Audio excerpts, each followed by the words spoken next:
Mallorca is like these crazy mountain landscapes that run straight into the water and end in these massive cliffs. Deepwater soloing just has this appeal that other disciplines don't. Growing up by the ocean, it feels very natural to get into a form of climbing that combines power and rawness of the ocean. And they really come together to form this beautiful discipline. Compared with normal climbing, in deepwater soloing, I think there's a lot more potential to climb poorly. With bad conditions, maybe the ocean's super choppy, you're not sure exactly how you're gonna get out. You're out on some remote stretch of coastline. It's easy to overgrip and kind of revert to some bad climbing habits. But for that reason, it's really important to embrace all of these tactics that I actually learned in competitions to be able to climb your best out here under pressure when it really counts.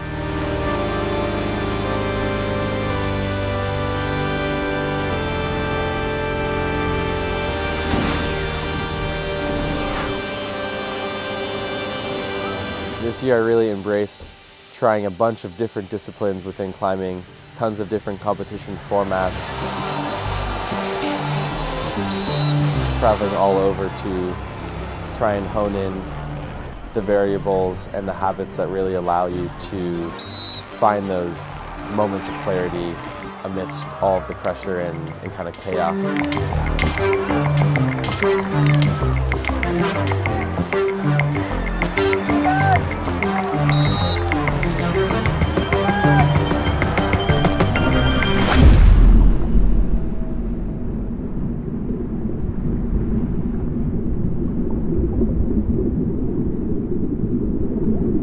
The goal of this Mallorca trip was to, one, kind of reset from those comp mindset moments and those moments of really intense energy and intense pressure. And then after kind of embracing that stillness and the low expectation side of climbing and just exploring all of the beautiful rock on Mallorca for a bit, then re-tap into that same comp mindset and try and use those habits to push myself on some deepwater solos.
Not a bad morning routine. A little stretching, a little coffee, and then hit the cliff. Today we're gonna go try Alasha and Big Fish, which are like a 10-minute drive, and then just keep trying moves. It's been pretty wet recently, so we haven't got to climb on those ones quite as much as we wanted to, but the moves are amazing and it's just so scenic. The initial goal for the trip was to explore around the island, try a bunch of different new climbs, and then lock in on something harder and really project a route that was inspiring to me.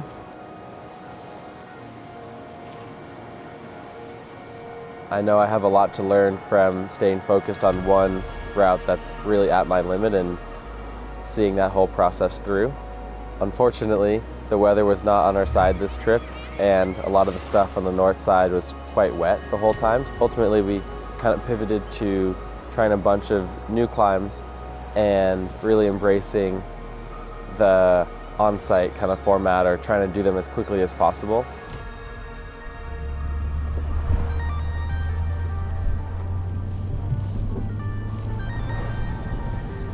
This new cliff that Sharma brought me to last year, actually, it's this beautiful little cove with this island kind of protecting it so it breaks up all the big waves.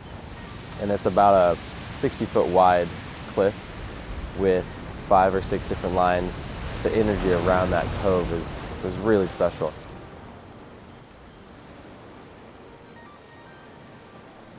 Oh, it's windy. Okay, we're gearing up for this nice 8A plus on the left side of the Sharma wall here. Kind of know the moves on this one, but not really. Haven't done the crux move. I've only tried it one other time. It's just a whole nother beast trying these things ground up. Actually resembles like comp climbing a lot more, I think. Like on-site rounds with sport climbing or something where you can look at the route, but you haven't actually got to try it. So yeah, really fun to try and dial in the process, get the visualization and everything going for these routes that aren't necessarily at the very upper limit of difficulty, but still require a lot of execution. And the pressure to not fall is definitely there, just in terms of getting wet, then drying off, then traversing in, and that whole process is just a lot longer, so you only get a couple of good attempts each day, so you got to make them count. You start climbing up these really steep 3-dimensional features.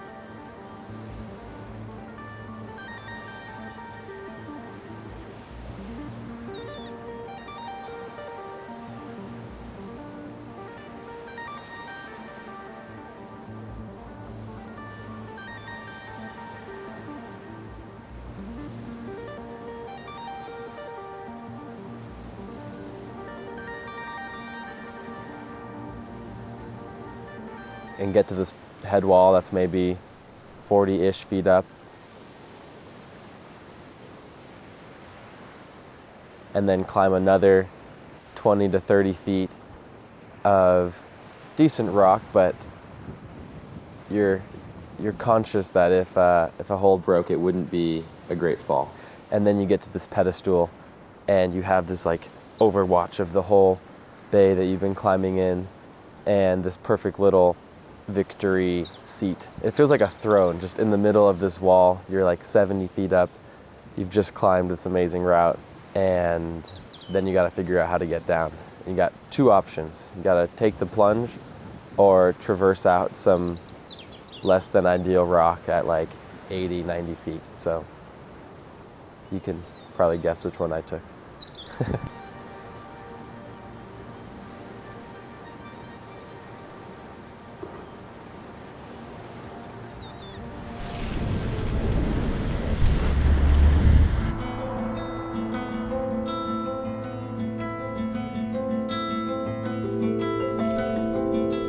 All right, we're here in Mallorca, deep water soloing.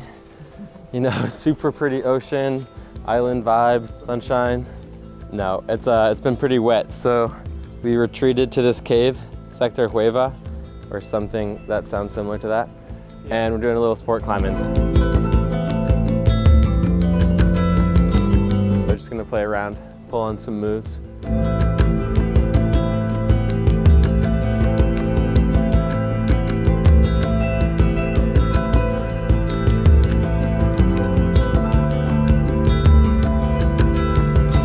It was really cool to have that contrast between committing and trying really hard on some of these harder established routes, and then just the free-form climbing that comes with swimming up to a new cliff that might have never been climbed on before, and just scrambling around and cliff jumping off with your friends and then coming back and making delicious food. So yeah, that contrast was really amazing. We got a lot of stuff going on. We got 3 massive cuts of fish from this fish shop in town. Oh yeah, an octopus. How are we cooking that? Grill. That's a grill. Yeah, grilled octopus.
Alright, so the bottom of Big Fish is quite wet. I want to just get a feel for what it's like doing it without a rope. So I'm going to try and take my harness off here and then climb into the move that you do the big move off of. And I kind of want to just take the fall. Like, I'm pretty confident I can do the move, but just to like get the butterflies out of the way and get mentally set for when it counts.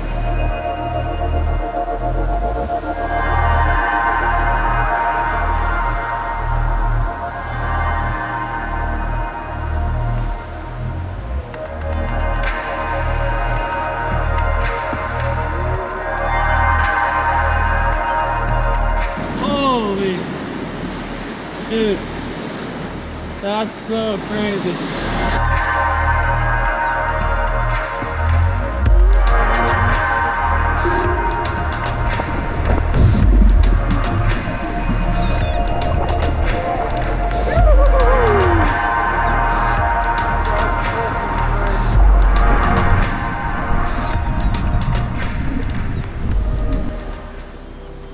Wow, that is such a cool feeling.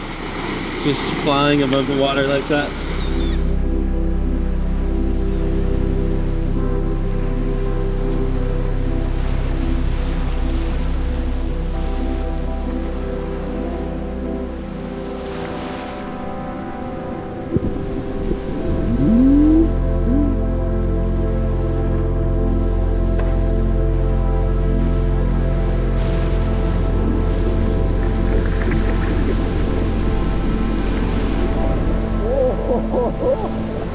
We're here at the Dragon's Mouth.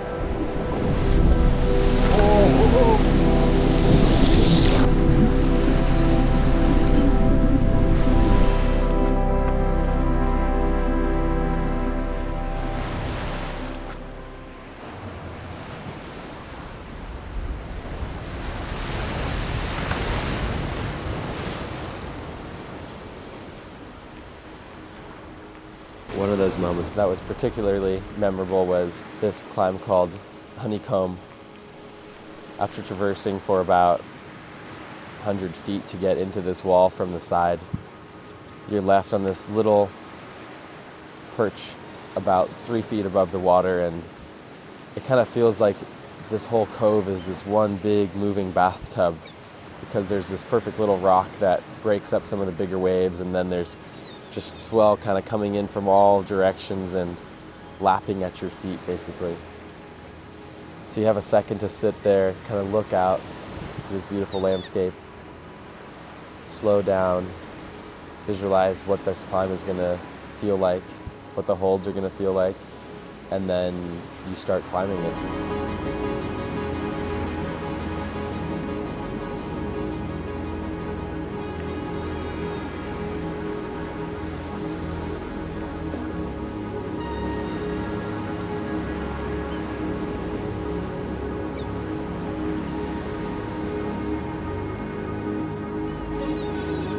So you do some fun kind of big moves on comfy pockets, and you get to this rest about 25 feet up. And there you get to look up to your left and see the crux holds and this seam that runs about another 25, 30 feet up and to the left.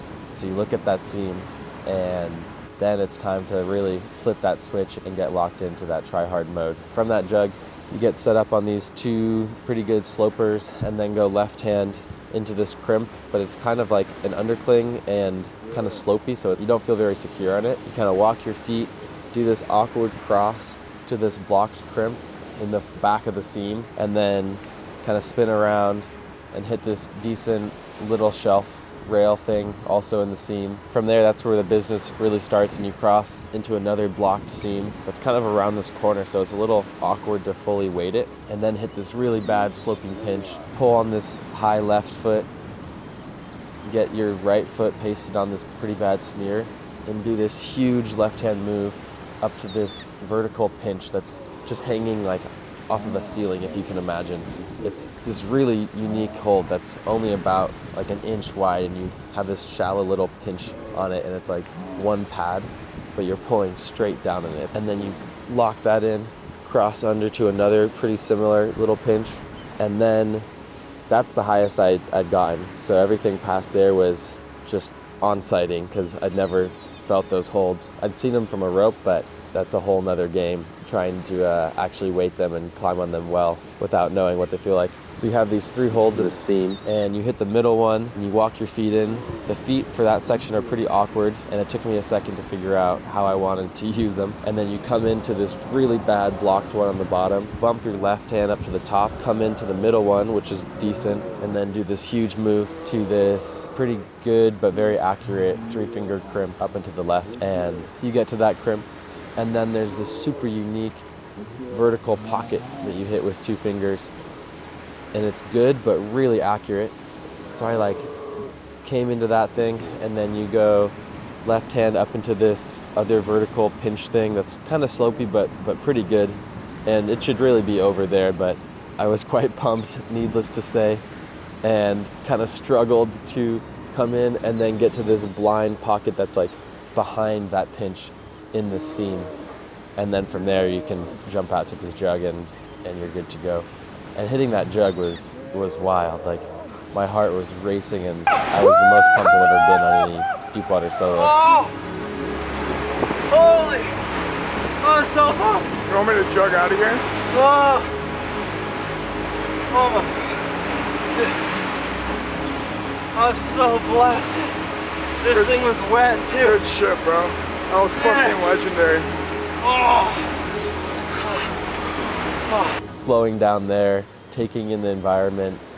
Marco was right there filming, and yeah, it's just a crazy energy to try and digest and embrace, because you still have another 20 feet of easy climbing, but I'd never done that before, and I wanted to be sure I was gonna make it to the pedestal. Got to the jug, took a second to calm down, and then topped it out to the ejector seat and took it all in.